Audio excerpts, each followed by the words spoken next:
खैर, उम्मीद करते हैं कि आप मजे में हैं। सुबह सुबह डॉक्टर पद्म नाहर जी जो मैसेज भेजते हैं उसको पढ़ लेते हैं, फिर आज का सेशन शुरू किया जाएगा।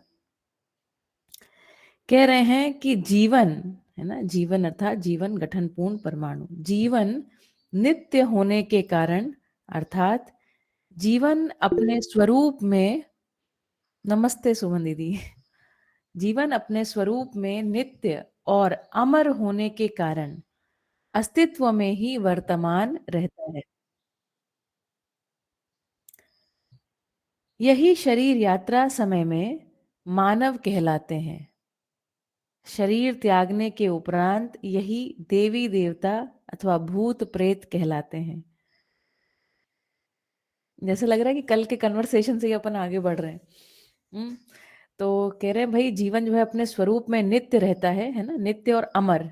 एक बार गठन पूर्णता हो गई तो वापस उसमें विखंडन नहीं होगा, उसमें वापस अंश जो है अदला बदली नहीं होगा, कुछ उसमें चेंजेस नहीं होंगे। यही शरीर यात्रा समय में मानव कहलाते हैं और शरीर त्यागने के उपरांत यही देवी देवता और भूत प्रेत कहलाते हैं, है ना। बाबा जी ने ये भी कहा है, भूत कौन? जो भूख से मर गए, किसी कोई भूख रह गई उनमें, उसको भूत कह दिया, और जो प्यास से मर गए उनको प्रेत कह दिया। इस तरह से भी एक बार बाबा जी ने कहा है। इसके विपरीत देवी देवताओं को अव्यक्त, अदृश्य, नहीं समझ में आने योग्य मानना, इसे समझने के लिए अनिश्चित समय तक ध्यान, उपासना, आराधना, प्रार्थना करना है, ऐसा प्रमाण विहीन उपदेश देते हैं। यह सर्वथा भ्रम है। तो आदर्शवाद की एक समीक्षा कर रहे हैं कि ऐसा मान लेना कि कोई आदर्शवाद की समीक्षा से मुझे लगता है ज्यादा ये कि बहुत सारी जो कल्पनाएं हैं ना, जो जिन्होंने स्वयं तो कोई समाधि वगैरह को नहीं देखा, और उससे इतर जो लोग जिन्होंने किसी से सुन लिया कुछ, और उसके बाद फिर कोई व्यक्ति अपनी कल्पना में गढ़ने लग गया, कल्पना में गढ़ने के फलस्वरूप इस प्रकार के देवी देवताओं के चित्र आदि बना दिए, मुझे लगता है वहां से भ्रम जो है वो सर्वाधिक फैला है। हाँ, नमस्ते निमिषा दीदी, क्या कहना है आप सभी का इस विषय पर कि भ्रम जो है मानव परंपरा में इतना सारा भ्रम कैसे फैल गया? निमिषा दीदी बताइए, कैसे इतना सारा भ्रम फैल गया मानव परंपरा में? देवी देवताओं के इतने सारे चित्र, चित्रों में भी इतनी सारी वैरायटी, बताइए। नमस्ते नमस्ते दीदी। नमस्ते। सभी को नमस्ते। ये तो बस मैं तो ऐसा मान रही हूँ, मेरे अपने में मैंने जो देखा, पूरे हमारा जो संस्कार रहा, पूरा जर्नी रहा एज ए ब्राह्मण फैमिली, और वो भी एक काफी ओल्ड सिटी हम्म। जो गुजरात का काशी कहा जाता है, वहां भी ये सब बहुत अभी भी मान्यताएं बहुत है। मैं भी एक समय उसी में थी, तो मेरे अपने में मैंने जब देखा, जब ये मुझे ये पोस्ट बहुत अच्छी लगती है। काफी टाइम से मैंने पढ़ी भी है, एक दो बार फेसबुक पे शेयर भी की है। हम्म। तो उसमें मैं अपने में देख रही हूँ कि जैसे जैसे व्यक्ति का संस्कार परिवार में बढ़ता है, देव देवियां हो या कोई भी धर्म में ये सब सिखाया जाता है, तो हम हम्म। लोग अधूरा अध्ययन करते हैं। और अब तक की जो परंपरा थी उसमें हम लोग जनरली क्वेश्चन गुरु को, या फिर कोई जिसको सम्मानजनक पद दे देते हैं धर्म के लिए, हम्म। संप्रदाय के लिए, कोई गुरु, कोई ज्योतिष, कोई पंडित, हम्म। ये जो हम सीखते हैं समझाते हैं घरों में, एक परंपराएं बनती रहती है हर रोज के लेवल पे। हर रोज पूजा पाठ ये सब होता है, मूर्ति पूजा, फिर तस्वीर की पूजा, हम्म। उनके लिए कल्पना, ये सब में कहीं पे भी हम क्वेश्चन नहीं कर पाते हैं, और करते हैं तो उनके पास जवाब नहीं होता है। उसके हम्म। कारण वो लोग हमको चुप करा देते हैं, छोटे हैं तब। और देवी देवताओं का चित्रण, ऐसा नहीं है कि वो नहीं होगा, या बाबा जी ने एक और पोस्ट भी, मैंने आज मैं डाल दूंगी, मैंने कहीं हमारा जो परिचयात्मक वाला बुक है उसमें ही लिखा है कि उसका मैं विरोधी नहीं हूँ, लेकिन उसके एक लिमिटेशन है ना, पूजा पाठ आदि का। तो ये कनेक्ट मैं ऐसे कर रही हूँ कि हर रोज के लेवल पे जो काम हो रहा है उसमें देवी देवताओं का चित्रण, जिसने भी पेंटर ने बनाया, कोई ने उसको कल्पना दी और गढ़ दी ये मूर्ति, तो उसके लिए भी जिम्मेदार कौन है? किसी की तो कल्पना बनी है कि यहाँ तक पूरा एक चित्र बनाओ, और इतना मनमोहक लगता है वो कि हम लोग उसमें, क्योंकि तदाकार तद्रूप होने की आदत भी है, ध्यान विधियों में भी ये सब दिखाया गया है, और साथ साथ में हम लोग अपने को भी ये सब देखते हैं कि हमारे देवी देवता मतलब ऐसे ऐसे, तो हम लोग इतने जुड़ जाते हैं उससे कि उसके ऊपर कोई क्वेश्चन आगे का बनता नहीं। जब बड़े होते हैं तब प्रश्न बनता है, हम्म। लेकिन उसके कोई जवाब, हम भी फिर हमारे ही बुजुर्गों की तरह उस स्थिति में आ जाते हैं। सबके मूल में अध्ययन का अभाव है सही ना, बात है। ऐसा मैं मान रही हूँ। या थोड़ी और भी बातें बीच बीच में जोड़ सकते हैं, लेकिन इतना मूल में इतना मैंने देखा, जैसे ही ये पोस्ट पढ़ा, जीवन का अध्ययन मतलब अभी तक का जो पठन हुआ, उसके कारण जो हमारा भाषा बस लेवल पे थोड़ा बात था और उसको क्लियर हो गया जैसे कि ये सब है, हम्म। और हमारा भी अंदर से कुछ ना कुछ मनन चलता रहता है। तो अब तो ऐसा हो गया है कि ऐसे जागरूक जीवन ही मैं तो सभी को बोलूंगी। कोई देवी देवता नहीं, कोई मुल्ला पैगंबर नहीं, कोई ये नहीं, कोई फकीर नहीं, कोई साधक नहीं, सिर्फ जागरूक जीवन ही बोल सकते हैं। उसी को भी बाबा जी ने डिफाइन देव देवता, देव मानव, दिव्य मानव को देवी देवता कहा है, ऐसा मैं मान रही हूँ, बहुत है ना। बढ़िया, बहुत बढ़िया। केतन भैया को सुनते हैं। हाँ केतन भाई बताइए। हाँ शालिनी जी, एक जो परंपरा में मैंने भी काफी मेहनत किया है, हम्म। तो काफी सार्थक चीजें उसमें थी।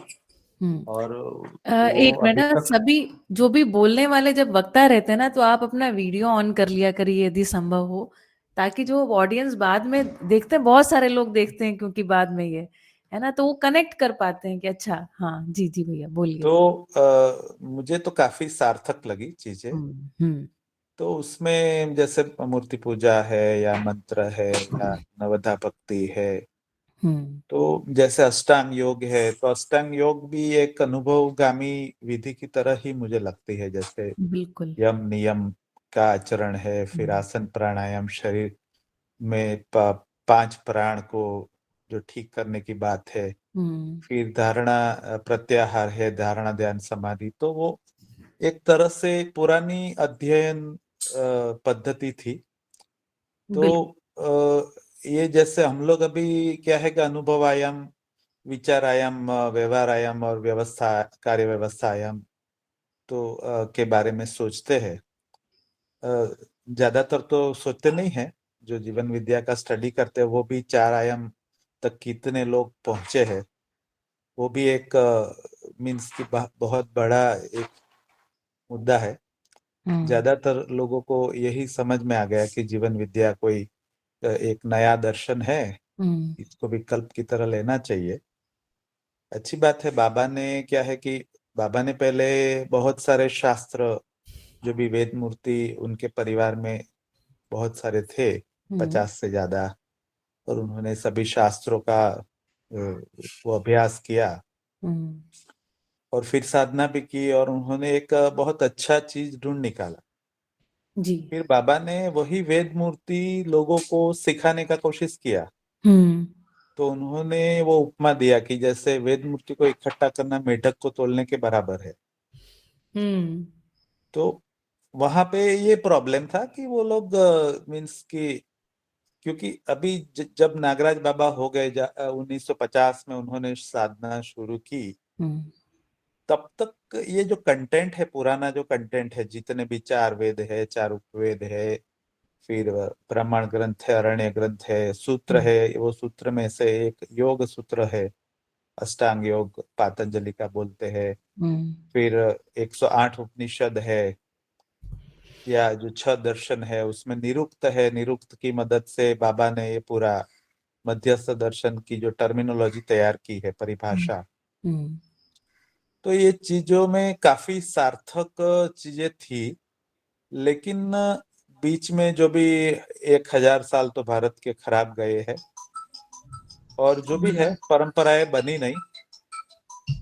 तो उसमें बाबा बाबा ने जिस तरह से मेहनत किया, उस तरह हम्म। से मेहनत करने वाले बहुत कम लोग हैं, परंपरा में भी सही और बात। मध्यस्थ दर्शन में भी। तो उसकी वजह से वो ठीक था या ये ठीक है, वो खराब था, ऐसा एक मैं देख रहा हूँ। अभी उत्साह में आके सब पुराना खराब था और अभी यही, इसको ही सब कर देंगे। तो मैंने पुराना भी इतना ज्यादा दिल से स्टडी किया है, मुझे उसमें भी सार्थकता मिली थी और उससे भी मुझे काफी फायदा हुआ है। तो बिल्कुल, बिल्कुल। उसमें भी लोग जैसे अस्तित्व दर्शन ज्ञान जैसे में जैसे गठन पूर्णता तक नहीं पहुंचते शायद, जैसे 61 परमाणु वंश वाला किसी ने नहीं बताया, लेकिन फिर भी वहां पे कुछ न कुछ जैसे जीवन दर्शन ज्ञान है, आउट ऑफ द बॉडी निकल जाते हैं, तो वहां भी वो होता है। तो क्रिया पूर्णता इतना सटीकता से नहीं बताया है उधर, क्योंकि वो सब क्या है, वो पुराने समय की भाषा थी।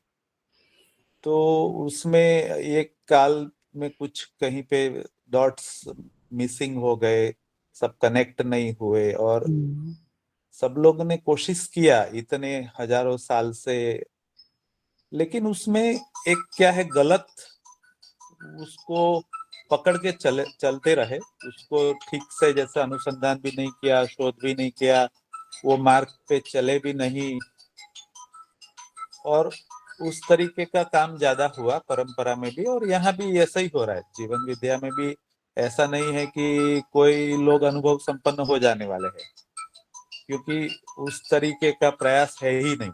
10 बुक कितने लोगों ने पढ़ा है, वो भी एक प्रश्न है।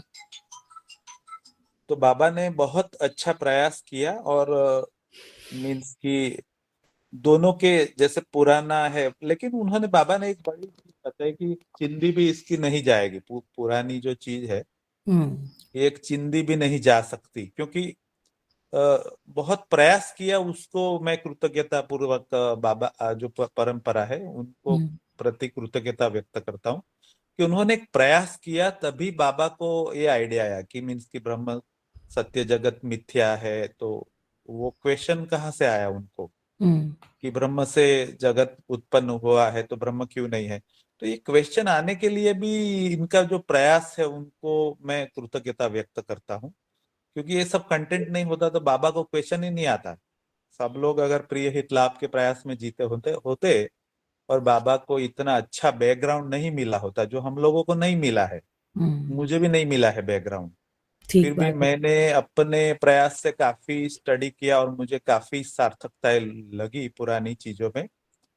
और बाबा को जो क्वेश्चन हुए उस टाइम पे संयोगवश या जो सौभाग्यवश, तो उसी के लिए बाबा ने सभी जो विद्वानों को इकट्ठा किया, सबसे गुजारिश की कि ये मेरे प्रश्न है। तो सब लोग वो प्रश्न का उत्तर नहीं दे पाए, और सभी लोगों ने बताया कि आप समाधि में ट्राई कीजिए। तो उसके बाद बाबा ने समाधि की, और मानव के स्वभाव के वश सब बाबा को ज्ञान मिला है, अनुभव संपन्नता मिली है। यहाँ जो गठन पूर्णता है, क्रिया पूर्णता, आचरण पूर्णता, उसको कितना 4 आयाम है या जो भी सब व्यवस्था है उसके साथ कितना जोड़ के देख पाते हैं, वो भी एक तो प्रश्न है सब लोग। लेकिन जो समीक्षा पे ज्यादा काम कर रहे हैं ज्यादातर लोग, कि पुराना सब गलत था, अभी ये सब नया सही है। तो मैं थोड़ा बैलेंस वे से देखता हूँ, पुराना भी काफी सही था, लेकिन बाबा ने जो काम किया वो भी बहुत बड़ा काम है। तो 99 हथौड़े लग चुके हैं, वो बाबा का ही लैंग्वेज है, लेकिन एक हथौड़ा जो लगा कि वो, उससे एक आशा बनी है कि पूरा अखंड मानव समाज की रचना हो सकती है, सार्वभौम व्यवस्था हो सकती है। लेकिन मैं वो रास्ते पे चला हूँ, पुराने सब रास्ते पे, और मुझे उससे फायदा हुआ ही है। मेरा भूतकाल की पीड़ा, वर्तमान का विरोध, भविष्य की चिंता चली गई थी। तो जो आशा विचार इच्छा को चुप करने के लिए बहुत सही कंटेंट था जो पुराना था वो, मीन्स की जो हमारे अंदर जो भ्रम की समीक्षा करने के लिए भी बहुत अच्छा कंटेंट था। लेकिन जो सही का रेफरेंस वाला जो नया बाबा ने टेक्निक दिया है, पुराने में क्या है कि समाधि तक पहुंचते थे और सब चुप करा देते थे। बाद में जैसे संयम की जो है, बहुत कम लोग संयम तक पहुंचते थे, और साधना बहुत लोग नहीं कर पाते थे, वो भी अलग चीज है। और यहाँ पे बाबा ने सही का रेफरेंस से जो पूरा दिया है कि आशा विचार विचार इच्छा को बिना चुप किए उसको सही आशा सही विचार सही इच्छा से हम लोग गुणात्मक परिमार्जन करें, बहुत अच्छी बात है। और उससे मीन्स एक अच्छी टेक्निक बाबा ने ढूंढ निकाली है। और उसको हम लोग अभी क्या है कि सही से बाबा की जो बात है मध्यस्थ दर्शन पकड़े, वो उसमें मैं मुझे सार्थकता ज्यादा दिखती है। ज्यादातर मैंने देखा कि बहुत सारे लोग वो क्या है पुराने की जो समीक्षा में बहुत एनर्जी वेस्ट करते हैं और वहीं पे उसको खराब बोल के हम लोग सही है, वो एक नजरिया मैंने काफी लोगों का देखा है। उसके प्रति मैं थोड़ा इतना सारा मैंने इसलिए ठीक बताया। बात है, तो ठीक बात। बाबा की बात में भी कभी मैंने वो तिरस्कार नहीं देखा है, जो हम्म, पुरानी चीजों के लिए वो कृतज्ञता बाबा। लेकिन बाबा को वो भी एक था कि इतने वेद मूर्ति लोग भी समझने को तैयार नहीं है। तो वो परंपरा में एक तो ये था ही कि वो ओपननेस जो होना चाहिए था वो बहुत कम लोगों में है, और उसके ऊपर चलने वाले जो है तो वो भी कम है। तो लेकिन मैं तो कृतज्ञता परंपरा के प्रति व्यक्त करता हूँ कि उसी से ये हमें ये कंटेंट मिला है, और आगे भी अनुसंधान करना है तो वही कंटेंट काम में लगने वाला है। शोध के लिए ये बाबा का कंटेंट बहुत ही बढ़िया है, और आज के रेफरेंस में आज के समय में तो इससे ज्यादा अच्छा कंटेंट नहीं है। वो भी मैं आपके प्रति भी कृतज्ञता व्यक्त करता हूँ, आप अच्छा प्रयास कर रहे हैं। आप कल धन्यवाद शाम दीदी। की हाँ क्लास में थे ना मेरे ख्याल से भैया? हाँ, कल शाम कल के शाम सेशन में। था मैं, हाँ। हाँ हाँ हाँ। मैं जुड़ना चाहता हूँ आपके क्लास में, लेकिन कुछ वजह से कई बार जुड़ नहीं पाता। हाँ, कोई लेकिन बात मैं नहीं उसको। सीरियसली हाँ, स्टडी करता हूँ। अभी कानपुर भी सार सत्र में जाके आया, जी जी जी जी। तो मेरा तो गहराई काफी हुआ है। लेकिन मेरा फोकस है कि मैं सभी को वही गुजारिश करता हूँ कि आप जीवन विद्या मध्यस्थ दर्शन पे फोकस कीजिए। परंपरा में क्या था उसको मत देखिए। अभी आपको देखना है तो देखिए, नहीं देखना है तो नहीं देखिए, लेकिन दोनों को कंपेयर करने से कोई फायदा नहीं है। यही ठीक मेरा बात है, कहना है। ठीक बात है। देखिए मुझ में मतलब मैंने कल इस बात को बहुत बेसिक से अपने शाम वाले सत्र में रखा था कि कृतज्ञता ही संयमता का आद्यांत आधार है ना? वो बात कल काफी लंबी करी थी मैंने। दूसरी बात ये कि बाबा जी अधिकार संपन्न है ना? इस बात की समीक्षा करने के लिए, इस बात के लिए भी वो अधिकार संपन्न है कि प्रस्ताव को रखा जाए। जो भी हमारी परंपरा में हमें अच्छा उपलब्ध रहा उसने कहीं न कहीं हमारी मनोभूमि को तैयार किया है ना? जो हमारी तैयारी हो पाई है उस सब के लिए, जिस विधि से भी तैयारी हो पाई है उस सब के लिए कृतज्ञता, है ना? चाहे वो भौतिकवाद हो, चाहे आदर्शवाद हो। मेरा ये स्टैंड पॉइंट है। और बाकी हर एक व्यक्ति की अपनी एक यात्रा है ना? कि आदर्शवाद में लोग क्या कर रहे हैं। अब मैं जो बात जहाँ से मैंने शुरू करी थी वो यही बात है। लोग क्या कर रहे हैं इस बात पे, ना चाहे मध्यस्थ दर्शन वाले क्या कर रहे हैं, चाहे आदर्शवाद वाले क्या कर रहे हैं, उस पर ध्यान देने की बजाय हम आ जाएं कंटेंट पर ध्यान देने, है ना? तो पापा हमारे साथ जुड़ चुके हैं और हम लोग हमारे सत्र को आगे बढ़ाएंगे।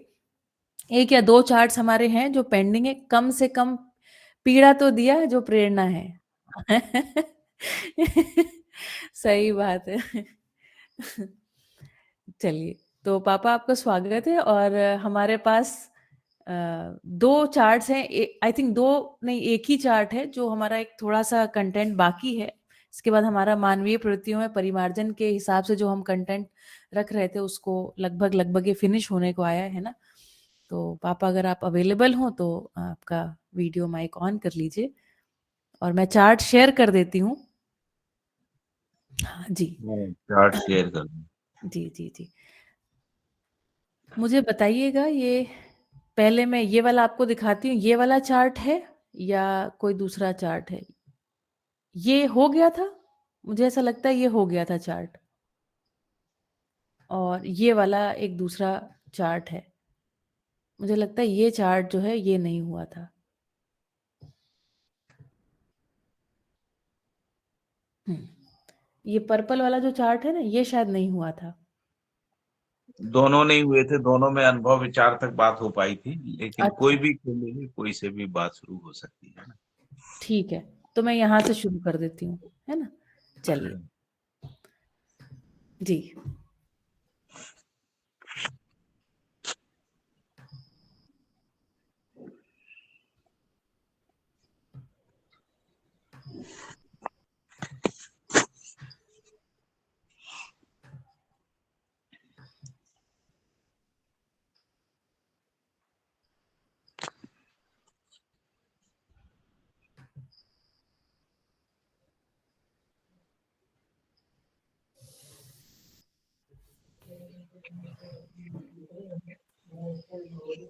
इसमें कोई प्रश्न था क्या इस वाले पे? जी, किसी को भी कोई भी प्रश्न हो वो पूछ सकते हैं, है ना? जब पापा बता रहे हैं उस बीच में भी आप पूछ सकते हैं, क्योंकि अभी हमने लगभग कंटेंट को तो समझ ही लिया है। नीचे वाले हिस्से में भी देख लीजिए, कोई अगर आपको प्रश्न बनता हो तो पूछ लें। इसमें मूल बात ये है, ऊपर से शुरू करते हैं। जी। चार्ट को ऊपर कर दी, ऊपर वाला। हाँ, तो हम लोगों ने ये तो सब समझ लिया है कि अस्तित्व से अस्तित्व है। सह अस्तित्व का मतलब है सत्ता में संप्रक्त जड़ चैतन्य प्रकृति, और जड़ चैतन्य प्रकृति में विकास क्रम विकास और जागृति क्रम जागृति, है ना। जागृति क्रम में ज्ञानावस्था में जागृति क्रम में मानव में जागृत मानव, जिसको अपन जागृत मानव कह रहे हैं, उसमें समझना और जीना, और जागृति से पूर्व जागृति क्रम में जो मानव है उसमें भी समझना और जीना, है ना। इतना ही कुल कार्यक्रम है मानव जाति में। समझने के लिए और जीने के लिए, जिसको दोनों को मिला के मानवीयतापूर्ण आचरण कह रहे हैं, तो मानवीयतापूर्ण आचरण में जीने के लिए 4 आयाम है। एक आयाम है जिसको अनुभव कह रहे हैं, दूसरा आयाम है जो अनुभव सहित विचार है जागृति के क्रम में, तीसरा आयाम है जिसको हम व्यवहार कह रहे हैं, जो अनुभव विचार और व्यवहार के साथ में व्यवहार की बात की गई है ना। और जब हम व्यवसाय कह रहे हैं तो उसमें अनुभव विचार व्यवहार व्यवसाय चारों को सम्मिलित रूप से व्यवसाय कह रहे हैं, है ना। हम लोग क्या है, व्यवसाय को अलग क्रिया के रूप में मान लेते हैं, इसलिए परिवार मूलक स्वराज व्यवस्था हमको समझ में नहीं आती। इसी प्रकार से व्यवहार और विचार को हम 2 अलग अलग क्रियाएं मानते हैं, जबकि व्यवसाय का प्रयोजन व्यवहारिकता का निर्वाह करना है और व्यवहार का प्रयोजन व्यवसाय को यानी समृद्धिपूर्ण जीवन जीने के लिए, है ना। तो जी। जब हम पापा, न्यायपूर्ण इसमें जो व्यवहार व्यवसाय क्रिया को कैसे हम अलग मान लेते हैं, इसका थोड़ा उदाहरण देकर के इसको खोल दीजिए। लोग ये कहते हैं कि जैसे उत्पादन करना व्यवसाय क्रिया जी। है ना, और व्यवहार का मतलब है परिवार में संबंधों का निर्वाह करना, है ना। जी। व्यवहार का क्रिया ऐसा मान लेते हैं अलग अलग, आमतौर पे लोग ऐसे ही माने बैठे हुए हैं, है ना। बहुत कम लोग ये समझ पा रहे हैं कि ये अविभाज्यता में है, आचरण जो है अविभाज्यता में है। जी। तो व्यवहार और व्यवसाय जो है ये अविभाज्य बातें हैं। चारों अविभाज्य हैं, अनुभव विचार हाँ। व्यवहार और व्यवसाय, यानी जिसको हम लोग समाधानात्मक विचार या धर्मपूर्ण विचार कह रहे हैं। धर्मपूर्ण विचार अनुभव के बिना नहीं है ना। अनुभव के साथ में ही धर्मपूर्ण विचार का उदय होता है ना। धर्मपूर्ण विचार के बिना न्यायपूर्ण व्यवहार नहीं है, तो न्यायपूर्ण व्यवहार में धर्मपूर्ण विचार शामिल रहता है। जी। और जब हम व्यवसाय कह रहे हैं, व्यवसाय का मतलब है परिवार मूलक स्वराज व्यवस्था में, है ना, समृद्धि अक्षुण्णता के लिए व्यवस्थात्मक रूप से जीना, है ना, उसको हम लोग व्यवसाय कह रहे हैं ना। जी। इसीलिए जी नहीं व्यवस्था चाहिए। से अलग से आयाम नहीं है ना। व्यवसाय में ही 5 आयाम हैं, उन 5 आयाम को मिला के व्यवस्था कह रहे हैं, जिसको समग्र व्यवस्था कहते हैं ना। तो समग्र व्यवस्था में शिक्षा संस्कार है, न्याय सुरक्षा है, उत्पादन कार्य है, विनिमय कोष है, और स्वास्थ्य संयम है। इन पांचों को मिला के व्यवस्थात्मक कार्यक्रम करें। ये पांचों व्यवस्थाएं जब किसी समाज में स्थापित होती हैं तब वो व्यवहार की पृष्ठभूमि को सुनिश्चित करती है ना। जी। न्यायपूर्ण व्यवहार पूर्वक जीने की के लिए पूरक हो जाती है। इसी प्रकार से न्यायपूर्ण व्यवहार जो है नियमपूर्ण व्यवसाय व्यवस्था का आधार बनता है ना। अभी जो जिसको अपन व्यवसाय क्रिया कह रहे हैं मानव जाति में, जिसमें पांचों आयाम है, शिक्षा संस्कार से लेके स्वास्थ्य संयम तक, इनमें नियम नहीं है ना। शिक्षा भी नियम पूर्ण नहीं है, स्वास्थ्य संयम भी नियम पूर्ण नहीं है, उत्पादन कार्य भी नियम पूर्वक नहीं है, और विनिमय कोष भी नियम पूर्वक नहीं है, न्याय सुरक्षा भी नियम पूर्वक नहीं है ना। तो पापा यहाँ पे जब ये नियम पूर्ण की बात कर रहे हैं तो इसको भी थोड़ा फैला दीजिए, और पहले निमिषा दीदी कुछ कहना चाह रही, उनको सुन भी लेते हैं, पूछना चाह रही शायद। जी जी भैया, मैं ये पूछ रही हूँ, इसमें जो बात आई धर्मपूर्ण विचार, उसके रिलेटेड व्यवहार दर्शन में एक सेंटेंस है, धर्मपूर्ण विचार से इच्छा बंधन से मुक्ति होती है। तो उसको हम कैसे स्वयं में देखें और चारों आयाम में कैसे देख सकते हैं? और वो अनुभव आयाम का ही एक्सटेंशन है अनुभव मूलक विधि में, तो उससे पहले भ्रांताभ्रांत स्थिति में हम लोग उसको कैसे ले सकते हैं? इतना मुझे स्पष्ट करना है। मतलब मुझे वो प्रश्न हमेशा बना रहता है कि कैसे इच्छा बंधन से मुक्ति, स्वयं के लिए, परिवार के लिए, समाज के लिए, राष्ट्र के लिए कि अंतरराष्ट्र के लिए, पांचों व्यवस्थाओं का बनना वो भी धर्मपूर्ण विचार से ही है। तो पांचों में हम कैसे देख सकते हैं?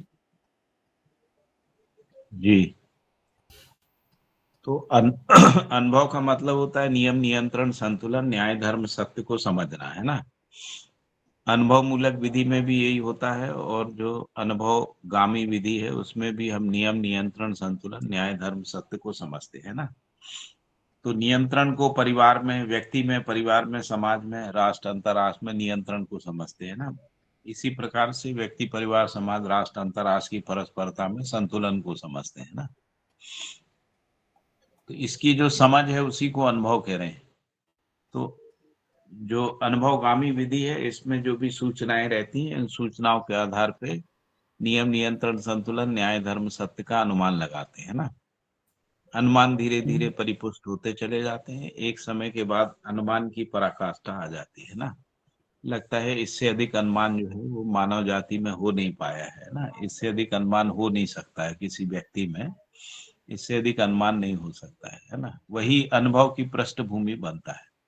जब आप अनुमान की पराकाष्ठा पे आ जाते हैं तो फिर वो अनुभव की पृष्ठभूमि बन जाता है, क्योंकि उसके बाद केवल निरंतरता बाकी बची है ना, स्थिरता आ गई है, समझ की स्थिरता जो है वो आ जाती है, जिसको अपन साक्षात्कार या प्रतीति कह रहे हैं। इसकी निरंतरता बनी रहती है तो उसको अनुभव के रूप में प्रमाण कह रहे हैं ना। नियम सम्मत, न्याय सम्मत, धर्म सम्मत, सत्य सम्मत विचार ही जो है धर्मपूर्ण विचार। नियम के विरुद्ध विचार, नियंत्रण, अनियंत्रण और असंतुलन का जो विचार है, अन्याय का विचार है, अधर्म का, अव्यवस्था का जो विचार है, असत्य का जो विचार है, असत्य का विचार जो है वो व्यक्तिवादी विचार है, जिसको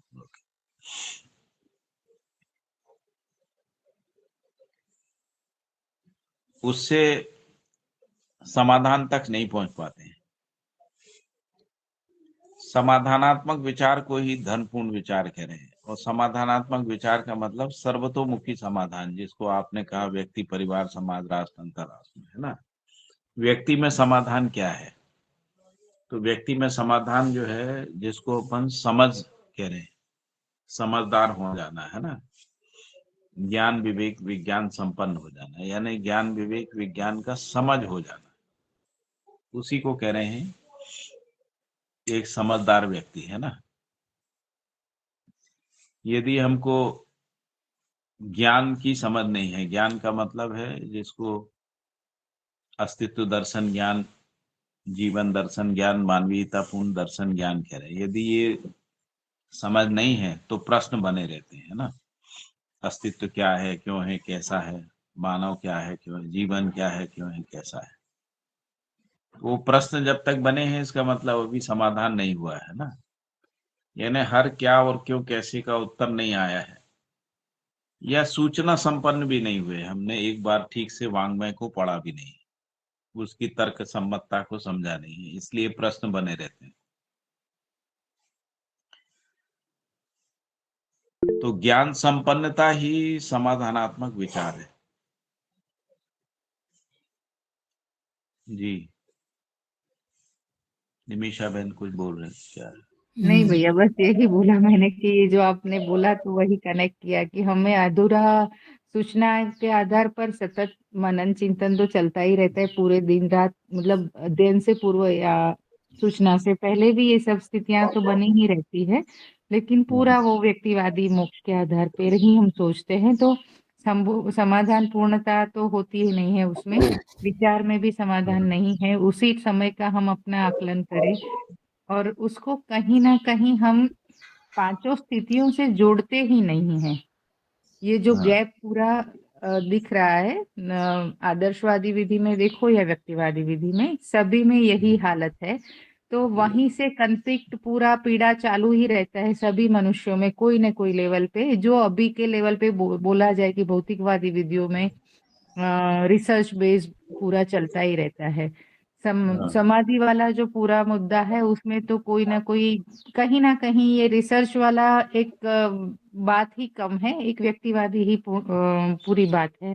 तो वहां पे भी धर्मपूर्ण विचार तो होता ही नहीं, तो उसी के कारण अभी तक समाज व्यवस्थाएं खड़ी नहीं हुई है इस धरती पे, ये हमें लगता है।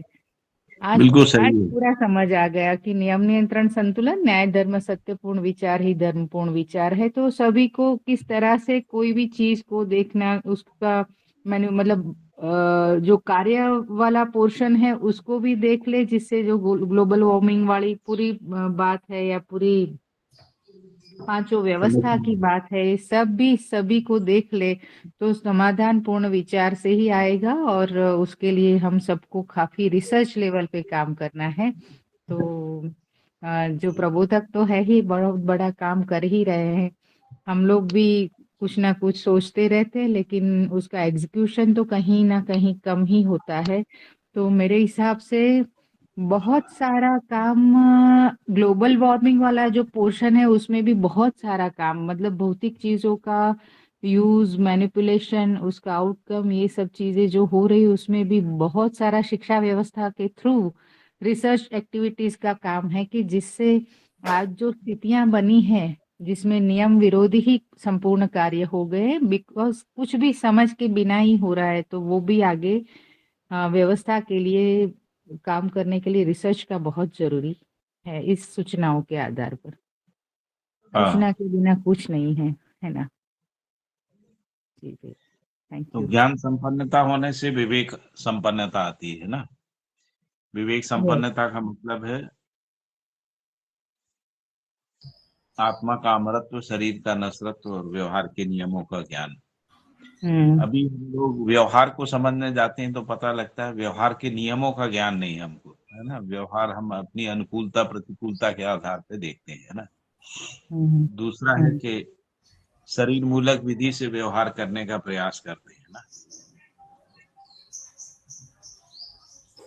और उसमें सफल नहीं होते हैं, तो इसलिए विवेक का ज्ञान नहीं है ना। जबकि शरीर का नश्वरत्व तो हमको पता है, जैसे कल भी हम लोग मृत्यु की बात कर रहे थे, लेकिन शरीर का नश्वरत्व पता है, लेकिन आत्मा का अमरत्व या जीवन का अमरत्व जो है वो पहचानने में नहीं आया है। जीवन का अमरत्व यदि पहचानने में आता है तो जीवन मूलक विधि से जीना बन पाएगा, है ना, प्राथमिकता बनेगी। तो अभी भी प्राथमिकता जो है शरीर मूलक विधि से, यानी विवेक का समझ नहीं आया है ना। फिर इसी प्रकार से जिसको हम लोग विज्ञान संपन्नता कह रहे हैं ना, तो क्रिया क्या है, भौतिक रासायनिक जीवन क्रियाएं, है ना। क्रियाओं का कालवादी अध्ययन, भौतिक क्रिया, रासायनिक क्रिया, जीवन क्रिया का कालवादी अध्ययन करने से भौतिक रासायनिक क्रिया का कालवादी अध्ययन करने से विकास क्रम विकास स्पष्ट होता है ना। जीवन क्रिया का कालवादी अध्ययन करने से अमरत्व स्पष्ट होता है ना। और जागृति क्रम जागृति स्पष्ट होता है, क्योंकि परिणाम के अमरत्व के रूप में भौतिक क्रिया की निरंतरता ही जो है वो अमरत्व के रूप में स्पष्ट होती है ना, जीवन के अमरत्व के रूप में। और जीवन की निरंतर यात्रा में ही हमको जागृति क्रम जागृति स्पष्ट होता है। तो निरंतरता में स्वयं के होने को देख पाना है ना, क्रिया को देख पाना, काल को निरंतरता के अर्थ में देख पाना है ना। जैसे हम शरीर के काल को देखते हैं, तो शरीर का काल जो है शरीर के जन्म और मृत्यु के बीच की अवधि में देखते हैं, जबकि शरीर एक भौतिक रासायनिक क्रिया है। भौतिक रासायनिक क्रिया अस्तित्व में बनी ही रहती है। तो परमाणु से लेके है ना समृद्धिपूर्ण मेधस बनने तक का जो क्रियाकलाप है वो निरंतरता के अर्थ में देखने से कालवादी ज्ञान जो है, यानी प्रयोजनवादी, लक्ष्यवादी, दिशावादी ज्ञान हमको स्पष्ट हो जाता है ना। उससे पहले दिशावादी ज्ञान स्पष्ट नहीं होता है।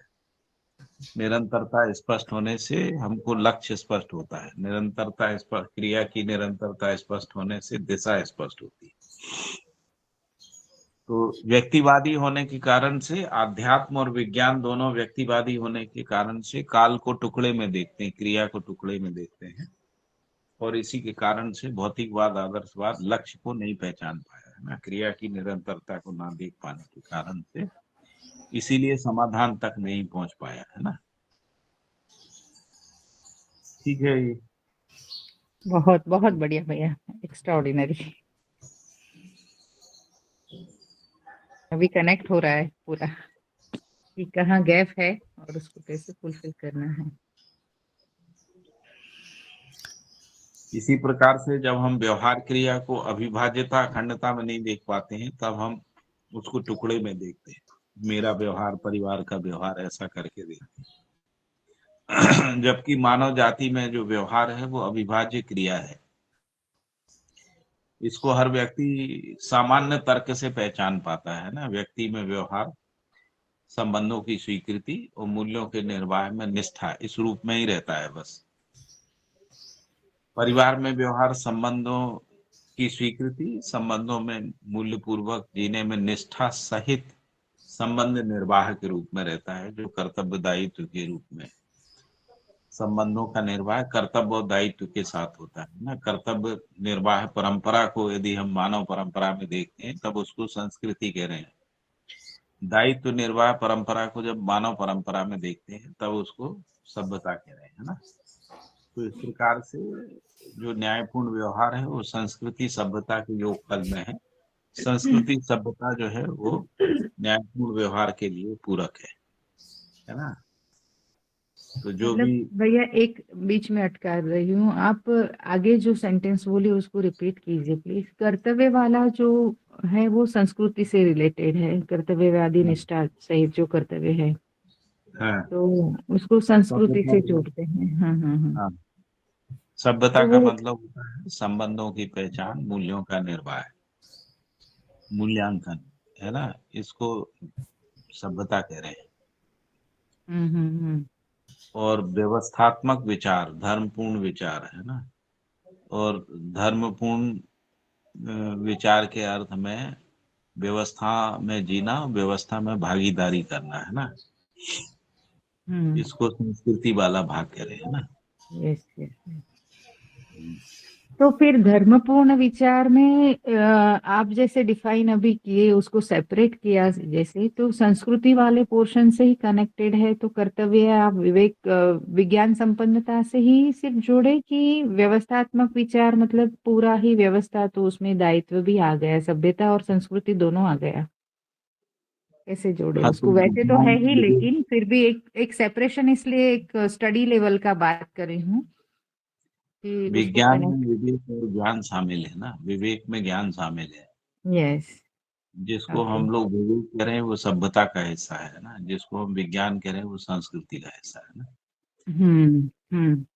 तो किसी भी समाज में संस्कृति क्या है? शिक्षा संस्कार है वहां का, न्याय हम्म। सुरक्षा, उत्पादन कार्य है, विनिमय कोष है, स्वास्थ्य हम्म। संयम व्यवस्थाएं हैं, इसको मिला के संस्कृति कह रहे हैं ना। जी। इन सभी व्यवस्थाओं को पहचानना और इन व्यवस्थाओं में भागीदारी करना संस्कृति निर्वाह है, जिसको अपन संस्कृति का निर्वाह कह रहे हैं ना। जी। और संबंधों को पहचानना है ना, संबंधों को पूर्णता के अर्थ में पहचानना है ना, हम्म। पूर्णताएं जो है अखंड समाज सार्वभौम व्यवस्था के अर्थ में पहचानना। पांचों स्थिति में संबंधों को अविभाज्यता में पहचानना है ना, हम्म। व्यक्ति, परिवार, समाज, राष्ट्र, अंतरराष्ट्र की अविभाज्यता में संबंधों को देख पाना है, पहचान पाना है ना, जी। फिर स्वीकार कर पाना। जैसे अभी हम हम्म। संबंध को परिवार तक पहचाने रहते हैं, कुछ मित्रों तक पहचान लेते हैं, हम्म। गुरु सही शिष्य तक पहचान लेते हैं। सही है।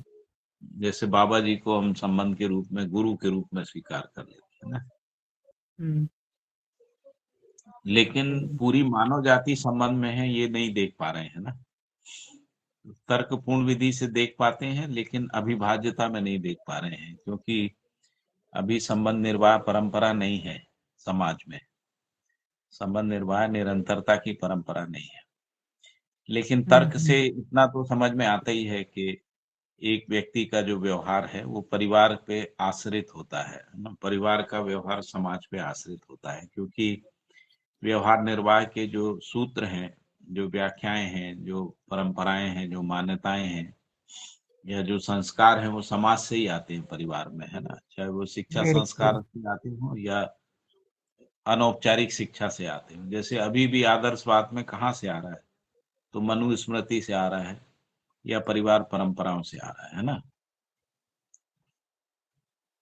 तो इस प्रकार से संबंधों को निरंतरता के अर्थ में देखना, संबंधों को निरंतरता या पूर्णता के अर्थ में स्वीकार करना, है ना, जी। और फिर जी। पूर्णता के अर्थ में उनका निर्वाह करना, पूर्णता के अर्थ में मूल्यांकन करना, है ना। तो जब हम पूर्णता के अर्थ में मूल्यांकन करेंगे तो मानवीयतापूर्ण आचरण को मानव में, व्यक्ति में देखेंगे, है ना।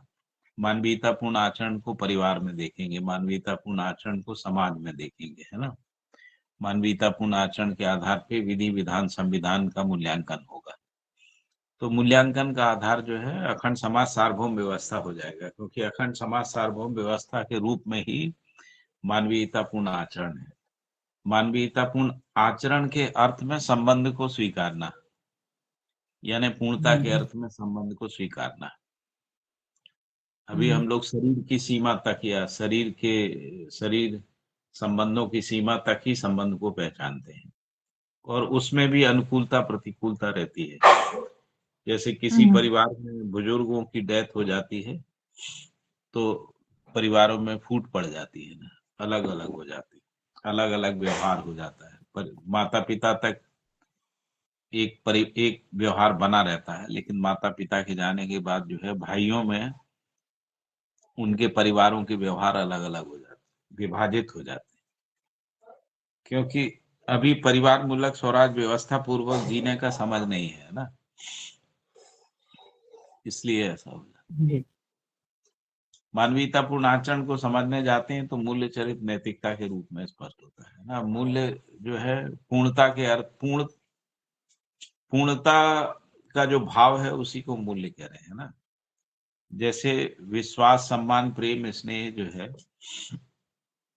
वो अवसरवादी नहीं है, व्यक्तिवादी नहीं है ना, परिवारवादी भी नहीं है और समुदायवादी भी नहीं है, क्योंकि बाबा जी ने कहा कि परिवार और समुदायवादी जो मानसिकता है या आचरण है उसमें मूल्यों का पहचान नहीं है ना। मूल्य होंगे तो पूर्णता में ही होंगे।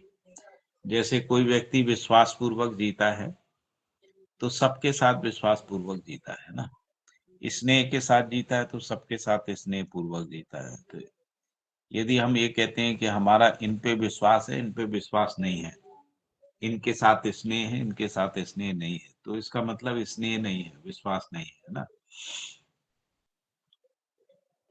प्रेम नहीं है।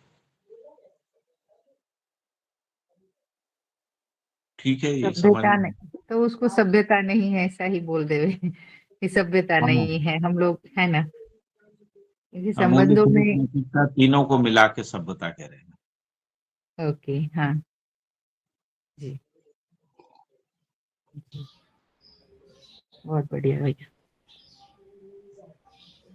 Thank you very much. इसी प्रकार से चरित्र है, कोई कहे कि हम इन लोगों के साथ तो चरित्रवान है, इनके साथ चरित्रवान नहीं है ना, या बोलेगा नहीं तो भी उसके आचरण में रहेगा, हाँ इसका मतलब चरित्र नहीं है, ऐसे ही नैतिकता है ना। हम्म, तो पूर्णता में ही होता है ये, मूल्य चरित्र नैतिकता पूर्णता से कम में डिफाइन नहीं होता, इसलिए उनका आचरण नहीं बनता है।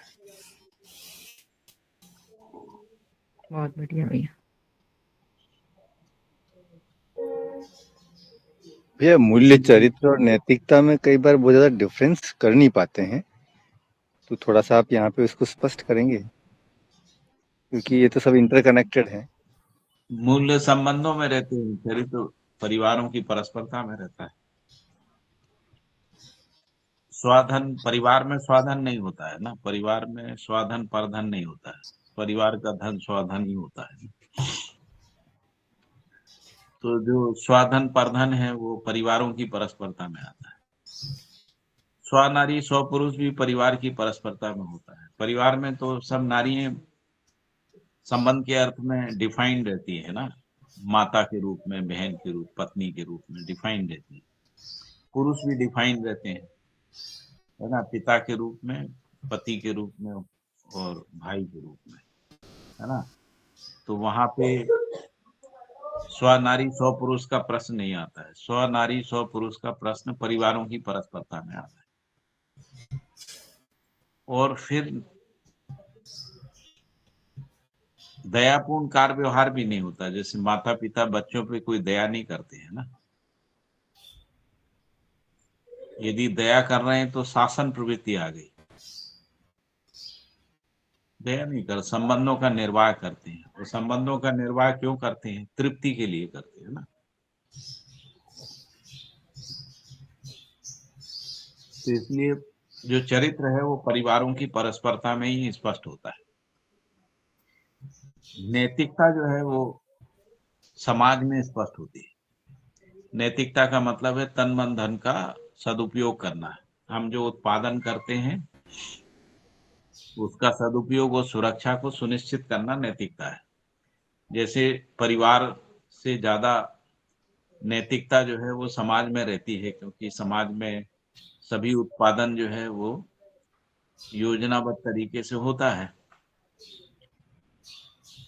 तो यदि उनका सदुपयोग और सुरक्षा सुनिश्चित नहीं होती है, वो अनैतिकता है ना। जैसे जो भी उत्पादन होता है, विनिमय होता है, जो भी शिक्षा संस्कार होता है, न्याय सुरक्षा होती है, उनमें जो संसाधन होते हैं उन संसाधनों का सदुपयोग सुरक्षा ना होना जो है वो अनैतिकता है ना, वो समाज के स्तर पर होती है। जैसे इंडिविजुअल व्हीकल और पब्लिक ट्रांसपोर्ट, है ना, तो पब्लिक ट्रांसपोर्ट में तुलनात्मक रूप से सदुपयोग और सुरक्षा ज्यादा होती है ना, क्योंकि व्यक्तिगत जो गाड़ियां होती हैं उसमें जिसको अपन कहते हैं कि उनका लॉस होता है, व्यक्तिगत स्तर पर होता है। जैसे जैसे आप कोई गाड़ी खरीद के लाते हैं, खरीद के लाने के बाद उसका वैल्यूएशन जो है 40% कम हो जाता है ना, वैल्यूएशन की बात कर रहे हैं। सदुपयोगता को देखते हैं तो सदुपयोगता जो है वो 10% से ज्यादा नहीं होती। बहुत अधिक उपयोग करने वाले लोगों के पास भी 10-15% से ज्यादा सदुपयोगता नहीं होती। पब्लिक ट्रांसपोर्ट की सदुपयोगता ज्यादा होती है। जैसे दिल्ली में मेट्रो चलती है, तो मेट्रो सुबह 5 बजे से लेकर रात को 11 बजे तक चलती रहती है, 11:30 बजे तक, है ना। तो उसका यूटिलाइजेशन आप देखेंगे तो 70-80% आ जाता है ना, यूटिलाइजेशन पॉइंट ऑफ व्यू से। मेट्रो के में जितने लोग चलते हैं, यदि उतनी गाड़ियों को में कन्वर्ट कर दें, है ना, जैसे मेट्रो में 10 लाख लोग चलते हैं, तो 10 लाख लोगों के लिए यदि मान लीजिए 2 लोगों के लिए भी एक गाड़ी करें तो 5 लाख गाड़ियां हो गई, है ना। 5 लाख गाड़ियों में यदि इतने लोग चलते हैं, उनका यूटिलाइजेशन निकालेंगे तो 5-7% ही आएगा, है ना। तो इससे पता लगता है कि उपयोगितावादी और सुरक्षावादी विचार नहीं है, समझ नहीं है, इसलिए आचरण नहीं है, इसलिए नैतिकता नहीं है। दूसरी बात है कि 5 लाख गाड़ियों का जो मिनरल रिसोर्सेज है या जो इंफ्रास्ट्रक्चर है और मेट्रो का इंफ्रास्ट्रक्चर है और उसमें जो मिनरल रिसोर्सेज लगा हुआ है, तो देखेंगे तो वो रेशियो कम हो जाता है। मेट्रो में जितना रेशियो लगा हुआ है वो शायद 25% ही होता है 5 लाख गाड़ियों का जो मिनरल रिसोर्स है। तो उसके कारण से एनवायरनमेंट लॉस होता है, एनवायरनमेंट के ऊपर दबाव आता है, और यही दबाव जो है वो पर्यावरणीय समस्याओं को जन्म देता है।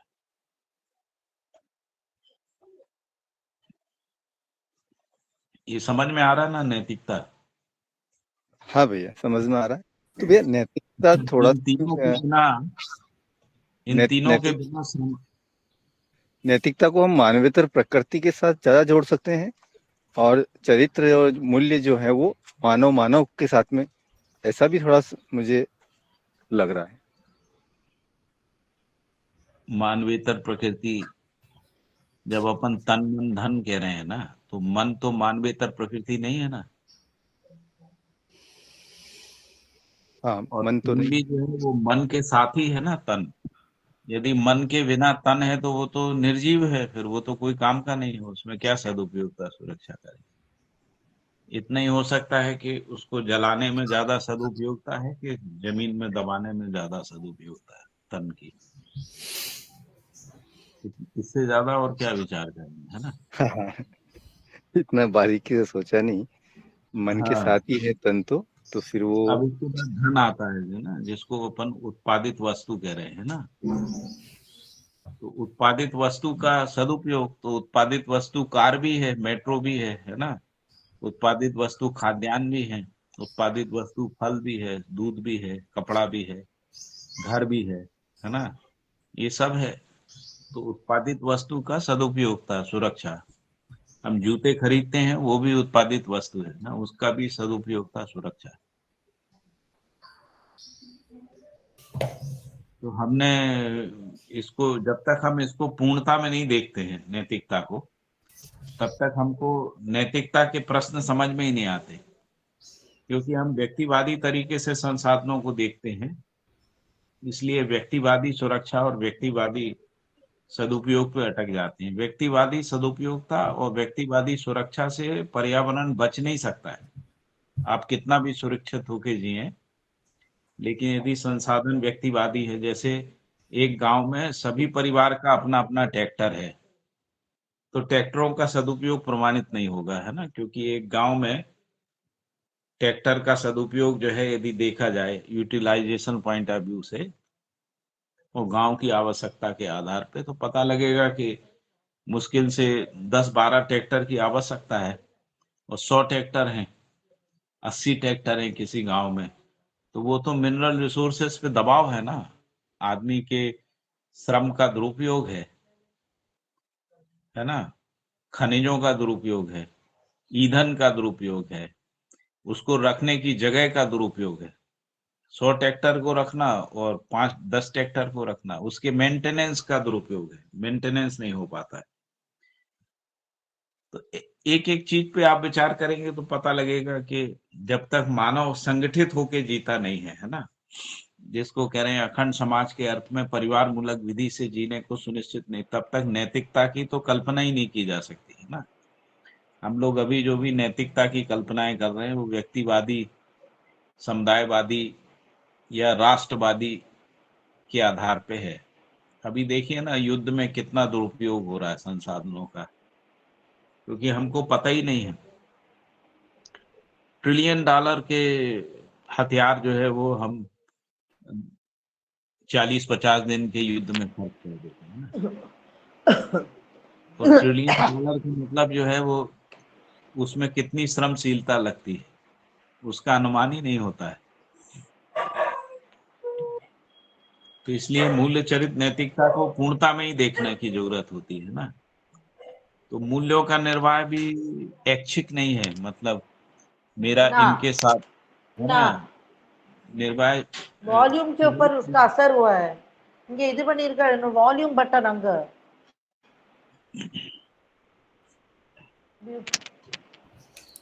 ज्योति दीदी आपका माइक ऑफ कर लीजिए। जी अभी ये ठीक हो गया, स्पष्ट हो गया। मूल्य मतलब बहुत संबंध बढ़िया। भाई हाँ भैया, नहीं, ये स्पष्ट तो हो रहा है। और मूल्य चरित्र नैतिकता को अविभाज्यता में ही समझ पाते हैं और अविभाज्य हैं। लेकिन जब थोड़ा सा क्लैरिटी के लिए जाते हैं तो जैसे भी आपने जो भी एग्जाम्पल्स दिए ना, वो भी कहीं कहीं मानव का मानवेतर प्रकृति के साथ जो संबंध है वो मानव का मानवेतर प्रकृति के साथ जो संबंध है वो जुड़ता है नैतिकता से, और मानव का मानव के साथ जो संबंध है समाज के स्तर पर वो जुड़ता है चरित्र से। जैसे जो सामाजिक नियम की बात हम कर रहे हैं तो वो जाके चरित्र से जुड़ जाता है। तो इसलिए मैंने थोड़ा वहां पे अलग करके इसलिए पूछा कि और ज्यादा स्पष्टता बन पाए, क्योंकि अभी आपके भी जो सारे एग्जाम्पल्स थे वो मानव के मानवेतर प्रकृति से संबंध के साथ ही थे। तो इसलिए मैं थोड़ा उसमें एक क्लैरिटी के लिए एक विभाजिता में देख रहा था। बाकी तो अविभाज्य है ही है। मूल्यों के बिना चरित्र नहीं है, चरित्र मूल्य और चरित्र के बिना नैतिकता है ही नहीं। हाँ, तो मूल्य ही चरित्र में और चरित्र ही नैतिकता में है ना, अविभाज्य है ना, ऐसा। जी जी। क्योंकि जब तक मूल्य नहीं है तब तक चरित्र नहीं है। जैसे मूल्यों में जीने का संस्कार परिवार में नहीं है तो दूसरे परिवार के साथ मूल्यों का स्वीकृति चरित्र के रूप में बनता नहीं है ना। जी जी जी। और मूल्य चरित्र नहीं है तो नैतिकता नहीं है ना। जी जैसे तन का सदुपयोग देखेंगे या मन का सदुपयोग देखेंगे तो मन जो है क्या अपराध के अनुसंधान में लगना चाहिए, क्या युद्ध अनुसंधान में मन लगना चाहिए क्या, या मन मानवता के लिए लगना चाहिए। तो मन का सदुपयोग नहीं हो पा रहा है ना सुने से। जी जी। अभी जितना भी रिसर्च होता है, एजुकेशन होती है, वो भोगोन्माद लाभोन्माद के अर्थ में पूरा रिसर्च जो है मार्केट ड्रिवन है, मार्केट के लिए है। मैक्सिमम जो रिसर्च वो मार्केट ड्रिवन रिसर्च है ना। जी। जो बड़े बड़े कारपोरेट हैं वो अपने बाजार के लिए रिसर्च कराते हैं। जैसे मॉन्सेंटो है, मॉन्सेंटो का पूरा रिसर्च जो है ग्लोबल मार्केट पे कब्जा करने के लिए है ना। जी मॉन्सेंटो जो है वो आप नाम जानते होंगे। मॉन्सेंटो जो है वो एग्रीकल्चर क्षेत्र का सबसे बड़ा कारपोरेट है वर्ल्ड का, अमेरिकन स्वामित्व का कंपनी है, जिसने बीजों की स्वायत्तता से लेके फर्टिलाइजर तक की स्वायत्तता को खत्म कर दिया है ना, उसका मार्केट एस्टेब्लिश कर दिया है। तो उसके लिए उन्होंने रिसर्च किया। तो अभी ये मन का सदुपयोग नहीं है, मन का दुरुपयोग है। यदि मन जो है सामाजिकता के अर्थ में नहीं है, मानवीयता के अर्थ में मन की ताकत यानी आशा विचार इच्छा का नियोजन नहीं है, तो उस स्थिति में नैतिकता नहीं है। इसीलिए हम लोग ये कह सकते हैं कि साइंटिफिक कम्युनिटी में नैतिकता नहीं है ना। जो यूनिवर्सिटी में जो रिसर्च करने वाले, रिसर्च कराने वाले प्रोफेसर्स हैं, उनमें मानवता नहीं है, यानी उनके मन का आशा विचार इच्छा का या मानसिक शक्तियों का, बौद्धिक शक्तियों का दुरुपयोग हो रहा है ना।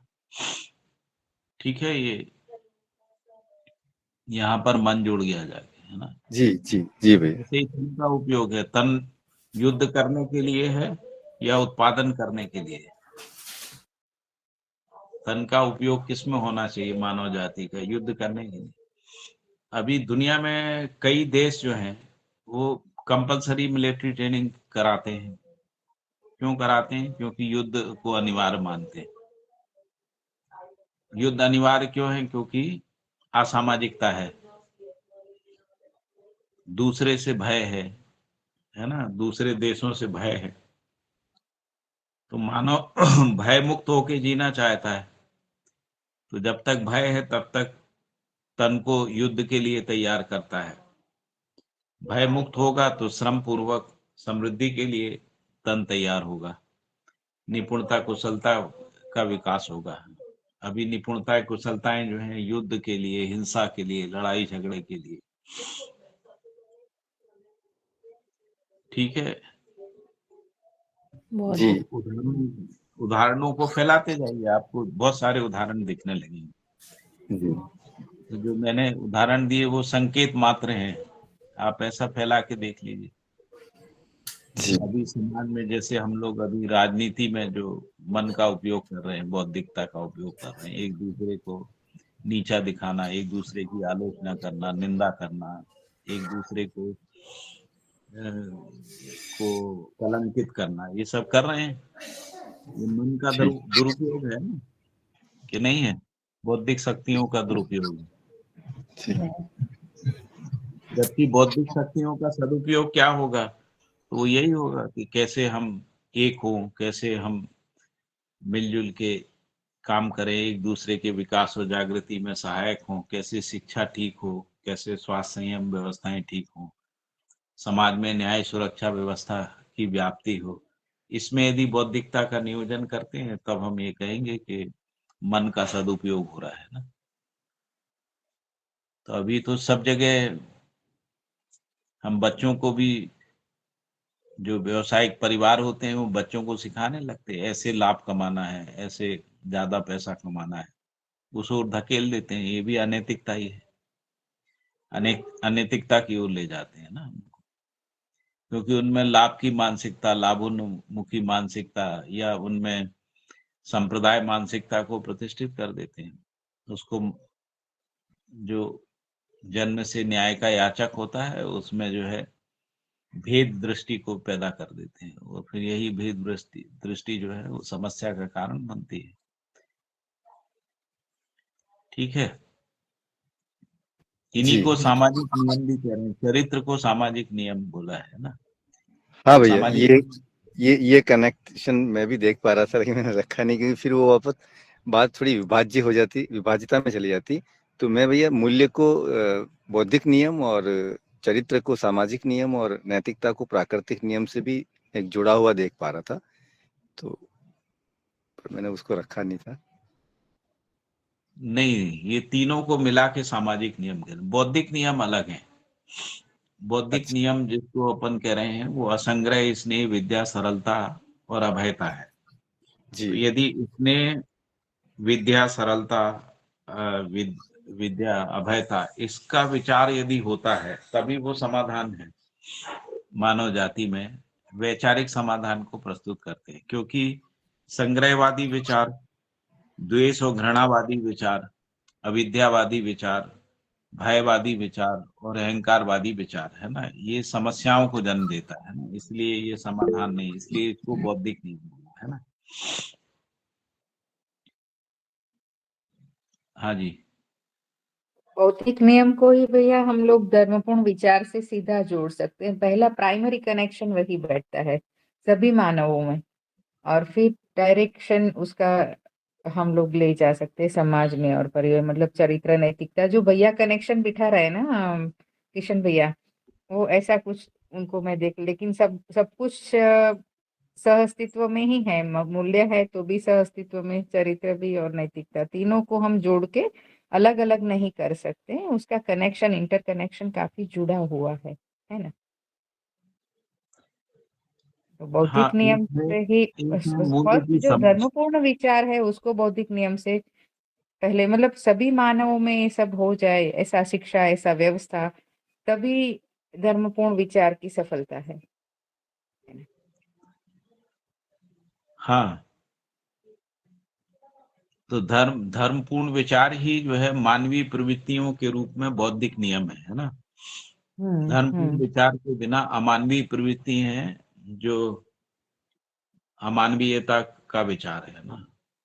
जैसे अभी बताया कि संग्रहवादी विचार जो है वो शोषण से युक्त होता है, शोषण अपराध से युक्त होता है, अपराध हिंसा से युक्त होता है ना, इसलिए अमानवीयता तक जाता है।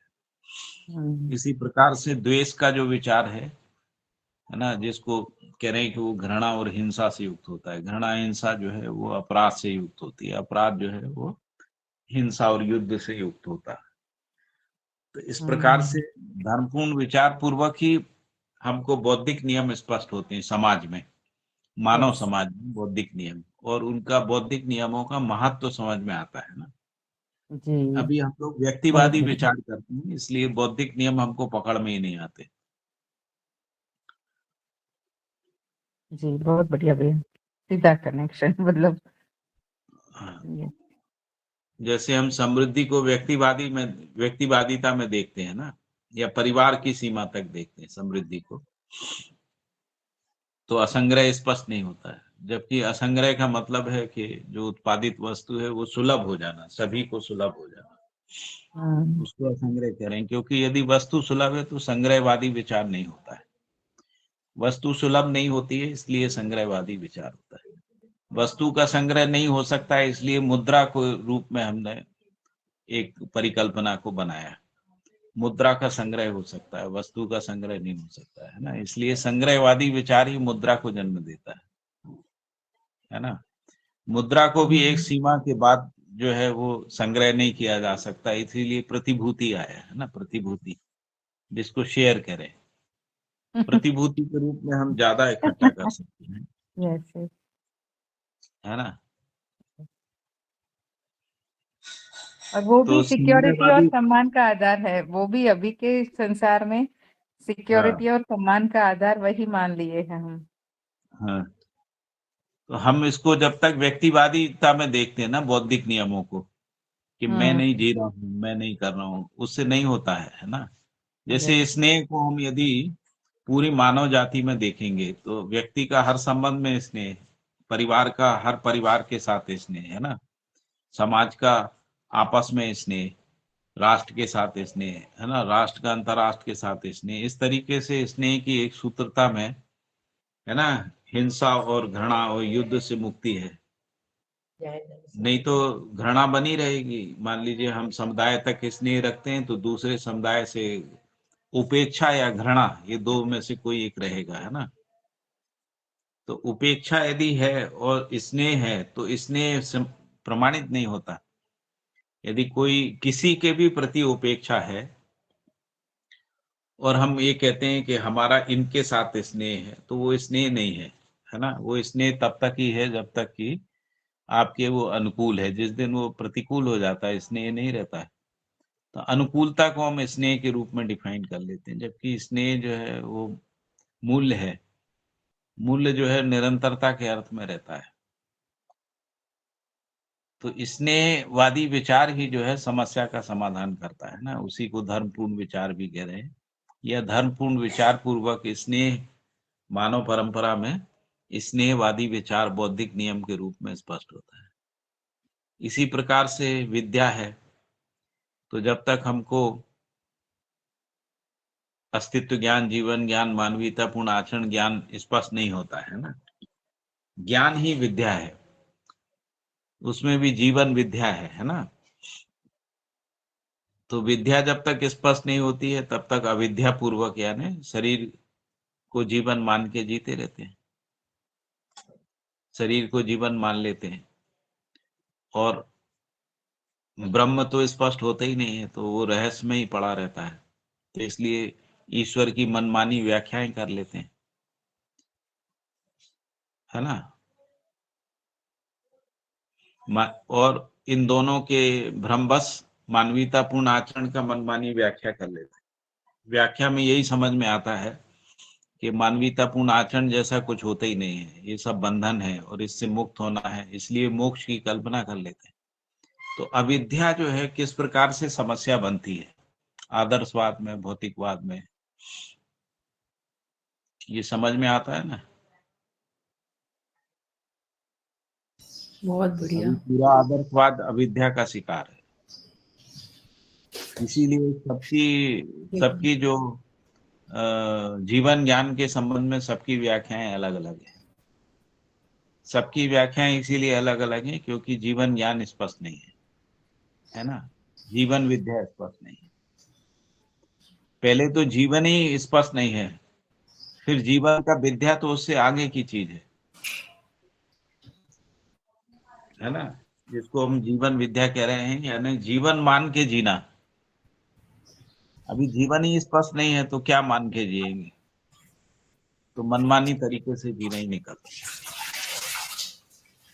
ब्रह्म वस्तु स्पष्ट नहीं है, यानी नियम न्याय धर्म सत्य स्पष्ट नहीं है, मूल्य स्पष्ट नहीं है, उनको भी हमने सीमा में बांट दिया है, इसलिए ब्रह्म जो है विभाजित हो गया है। इसीलिए सबकी ईश्वर की अवधारणाएं अलग अलग है पूरी मानव जाति में, क्योंकि वो व्यापकता के रूप में स्पष्ट ही नहीं हुआ ईश्वर।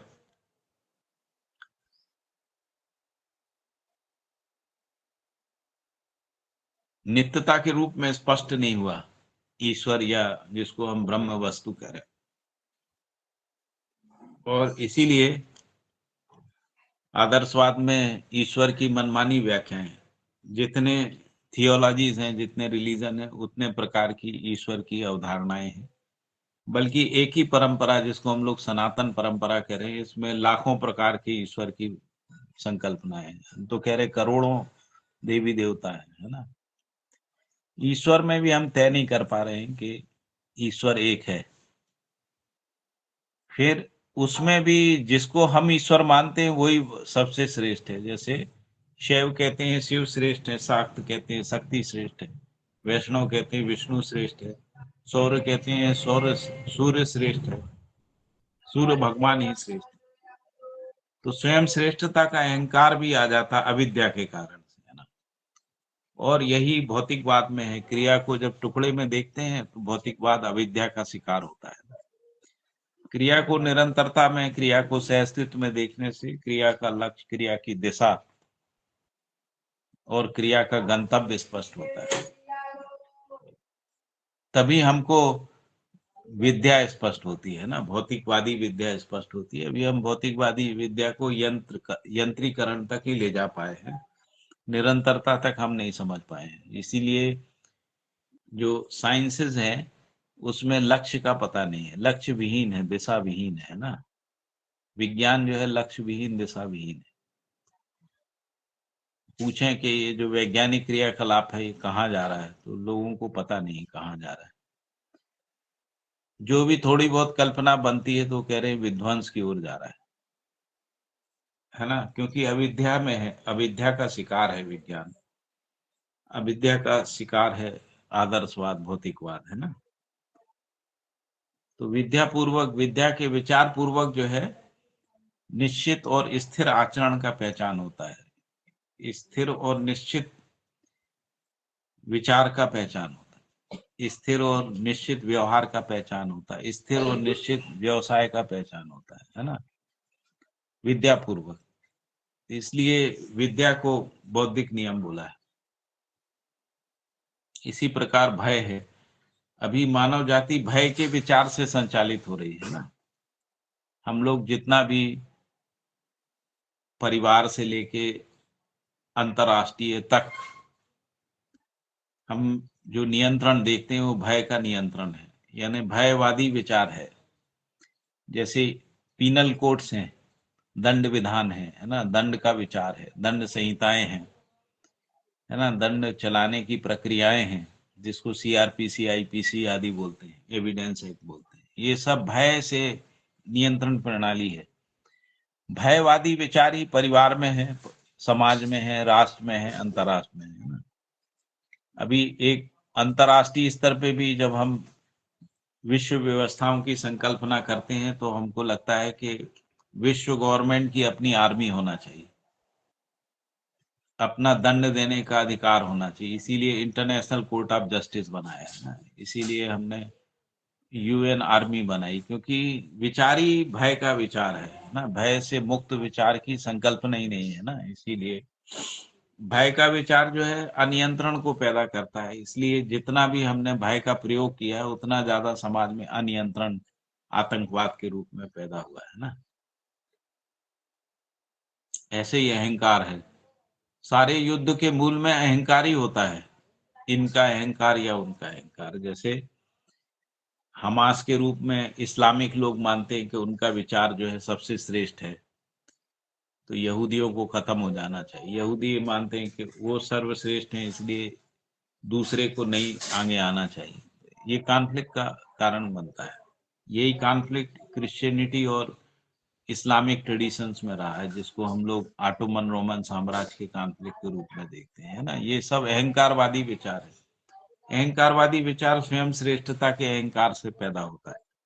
स्वयं श्रेष्ठता का मतलब मेरा आस्वादन, मेरा विचार, मेरी इच्छा दूसरे के आस्वादन, विचार और इच्छा से श्रेष्ठ है। मेरी मान्यता दूसरे की मान्यता से श्रेष्ठ है ना। मेरी अवधारणा ईश्वर के बारे में या परिकल्पना दूसरे की अवधारणा परिकल्पना से श्रेष्ठ है।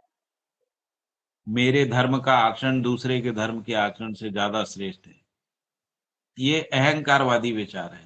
अहंकारवादी विचार समस्याओं को जन्म देता है। अहंकार से मुक्त विचार जो है वो बौद्धिक नियम के रूप में मानवीयता को जन्म देता है।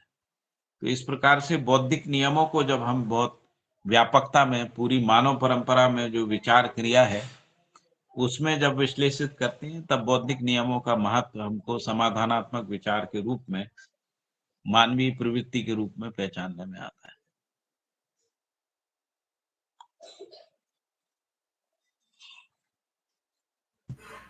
बहुत बढ़िया, बहुत क्लैरिटी बनी।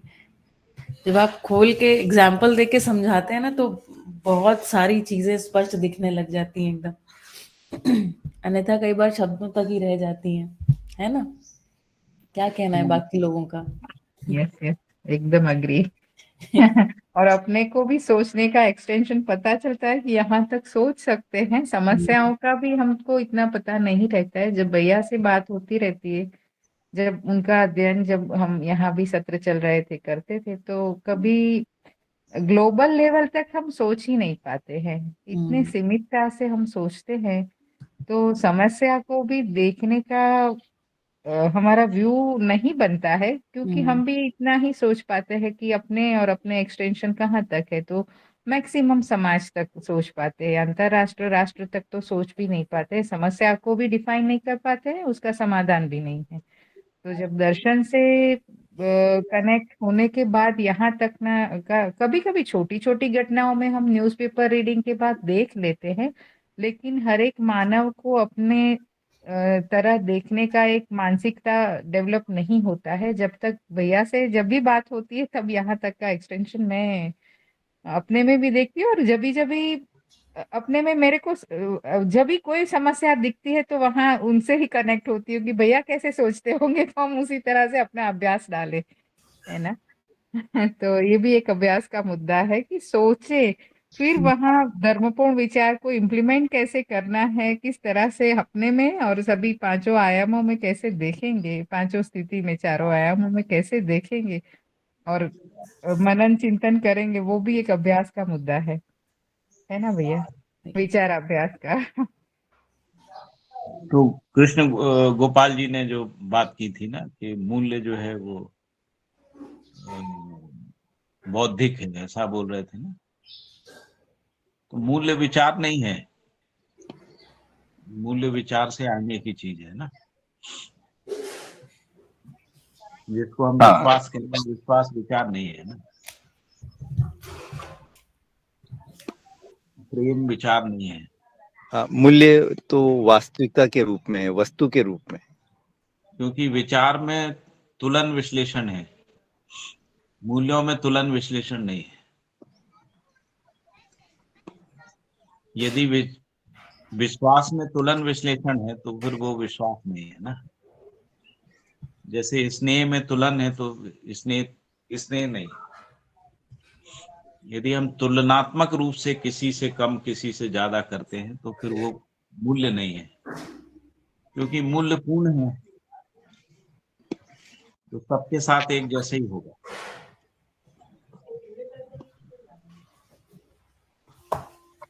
ठीक है भैया, स्पष्ट हुआ। तो इसलिए मूल्य बौद्धिक नियम नहीं है ना जी।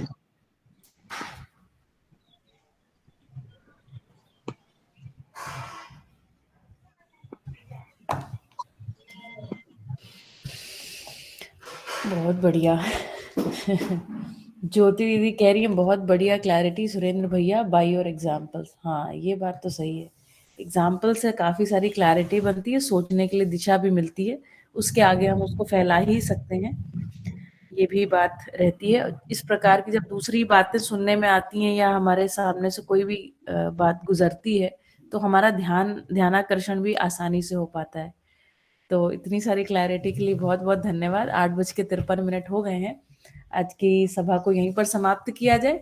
मिलेंगे कल सुबह 7:30 बजे। सभी को नमस्ते, हरिहर, आपका दिन शुभ हो। वो फ्राइडे है ना? कल फ्राइडे है, हाँ कल फ्राइडे है, मेरा सेशन तो रहेगा, है ना। आपकी उपलब्धता पे बात कर लेते हैं हम, मैं आपसे व्यक्तिगत रूप से बात कर लेती कल हूँ। हाँ, उपलब्ध है, अच्छा, परसों नहीं है ना? कल तो उपलब्ध है, तो कल परसों। इन चार्ट्स को खत्म कर लिया जाए, है ना, ऐसा सोच रही हूँ मैं, हाँ, है ना। ये तो हाँ। खत्म नहीं होंगे चार्ट। बीच में ऐसे प्रश्न भी आएंगे ना, जैसे ही शब्द आएंगे प्रश्न उठेंगे, जो समझे नहीं है उसको प्रश्न तो करना पड़ेगा ना। मतलब खत्म करने का तो कोई प्रोग्राम नहीं है। इसको समझने का प्रोग्राम है ना। खत्म बौद्धिक नियम को जो है ना, खत्म करना नहीं सोचते बौद्धिक भैया। नियम पे लोग चाहें तो दिन भर विचार कर सकते हैं, बौद्धिक हाँ, नियमों पे। और दूसरा भैया खत्म करने का नहीं, हाँ, जब जब आप अवेलेबल हैं तो आपकी उपलब्धता है तो उसका हमें वो हम उसको वो लाभ हमारे लिए चाहिए लाभ जी। ले शायद पाए। दूसरी तीसरी हाँ, बार समझना पड़ेगा, मुझे तो ऐसा लग रहा है कि उनसे ही दूसरी तीसरी बार समझेंगे, हाँ, तब हमारा पूरा एक वैसे तो बनता ही है, आधा अधूरा चित्रण तो बनता है, लेकिन पूरा चित्रण के लिए तो शायद 2-3 बार समझना पड़ेगा भैया से।